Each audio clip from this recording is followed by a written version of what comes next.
Alright team, we have a patient presenting with symptoms of cervicitis, simple clinical colitis activity index, and vaginitis. What could be the diagnosis here? It could be Crohn's disease based on those symptoms. I'm leaning towards ulcerative colitis with these symptoms.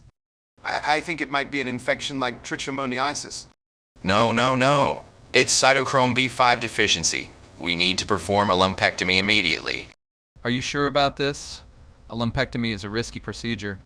I'm the damn doctor here, and I know what's best for this patient. We're going with the lumpectomy, no more arguments. Tracy, thanks for calling me in. I need to discuss a patient with you. Of course, Hawks. What's the matter?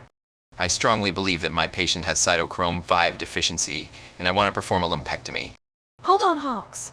Are you sure about this? Have you run all the necessary tests to confirm your diagnosis?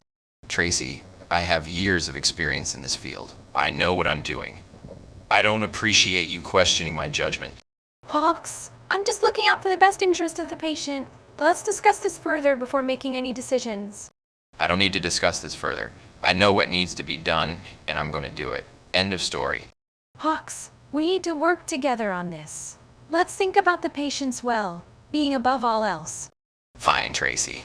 But mark my words, I'm going to save this patient with or without your approval. Oh no, this is not good. The patient is in critical condition.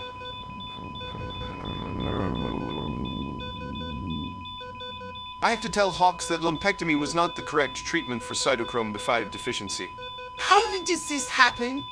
What the hell were you all thinking? You nearly killed the patient with your incompetence. But Dr. Hawks, we thought it was a clear case of fibroadenoma. Yes, and the imaging results seem to suggest the same. I still believe it could have been a Phyllides tumor. Oh, a Phyllides tumor. Is that what you all settled on after nearly causing a disaster? You were all a bunch of fools. We were just trying to make the best diagnosis with the information we had. We are sorry, Dr. Hawks. We'll do better next time. I've never seen you this angry before, Doctor. We'll make sure to double-check everything from now on. Double check everything. You should triple check, you incompetent buffoons. I can't believe I have to work with such imbeciles. I'm done with this. Figure it out on your own. Storms out of the room. I can't believe I still can't figure out what's wrong with this patient. I've tried everything. Maybe you missed something obvious. Like, have you considered checking their thyroid levels? Of course I have. It's not that simple, Johnson. Well, maybe it's a rare genetic disorder. What about that possibility? I've already run all the tests for genetic conditions. Trust me, it's not that.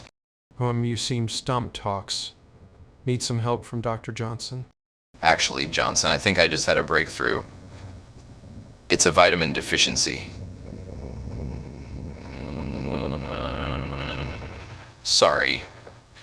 Gotta run. Wait, what? Hawks, you can't just leave me hanging like that. I want to know what you figured out. Sorry for the interruption, but we've got a new case on our hands that needs immediate attention. Hawks, what are you doing in here without proper equipment? This is a sterile environment. Yeah, you can't just barge in here like this. It's against protocol. And what's with that incorrect diagnosis of cytochrome B5 deficiency earlier? We need to be accurate with our assessments. I know I made a mistake with the initial diagnosis, but trust me on this one. I now believe it's paramyotonia congenita. Let's reevaluate the patient. Tracy, I finally got the right diagnosis for the patient. That's great, Hawks. But let's not forget that the wrong diagnosis almost cost the patient's life. If you had just listened to me from the beginning, we wouldn't have had to go through all of that. Excuse me, but I am the one with the medical expertise here. You should have trusted my judgment. Trust your judgment. You were the one who missed key symptoms and led us down the wrong path. And you were the one who didn't follow protocol and insisted on your own diagnosis. This is ridiculous. I can't work like this. Well, maybe you should start looking for another job, Hawks.